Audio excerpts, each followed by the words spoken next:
Papaya oil మన ఇంట్లో పెంచిన పపాయాతో చేస్తే ఎట్లుంటుంది గైస్, నెక్స్ట్ లెవెల్ కదా. ఎన్ని క్రీములు పెట్టినా కానీ అస్సలు పనిచేస్తలేవు గైజ్. ఈ చలికి it is almost going to 6 degrees అంట కదా నైట్ టైమ్.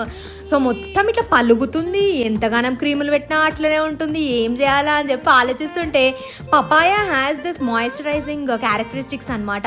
సో దీంతో ఆయిల్ చేస్తే ఎట్లుంటుంది అని చెప్పేసి మన ఇంట్లో ఎట్లయినా చెట్టు ఉంది, కొంచెం కచ్చిగా ఉన్నప్పుడే తెంపేసి అది షెల్ఫ్లో పెట్టి బాగా పండాలి గైజ్. ఇది బాగా వండినాక మంచిగా కట్ చేసి దాని లోపల సీడ్స్ అన్ని తీసిన.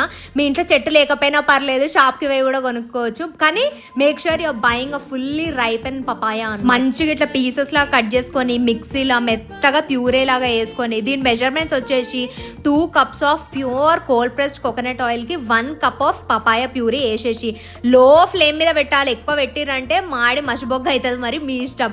సో అందుకే లో ఫ్లేమ్ మీద పెడితే మంచిగా ఆయిల్ అంతా పైకి వచ్చే వరకు ఉంచుకొని ఫ్లేమ్ ఆఫ్ చేసి చల్లగా అయ్యే వరకు ఉంచుకొని మంచిగా వడగట్టుకోవడమే, అంతే. ఇంత న్యాచురల్గా తయారు చేసుకునే ఆయిల్ మనకి అవైలబుల్ ఉండంగా ఆ పనికి మళ్ళీ క్రీమ్లు అన్నీ వాడుతూ ఉంటాం, మళ్ళీ ఎక్స్పెన్సివ్, ఒక్కటి చక్కగా పనిచేయదు. ఇది జస్ట్ 2-3 drops వేసుకొని పెట్టుకుంటే అంతే, ఈజీగా అబ్జర్వ్ చేసుకుంటుంది స్కిన్ లోపలికి. అంతేకాదు స్కిన్ కూడా మంచిగా ఇట్లా బ్రైట్ గా షైన్ కూడా అవుతుంది. స్టీల్ ఆర్ గ్లాస్ జార్ లో స్టోర్ చేసుకోర్రి.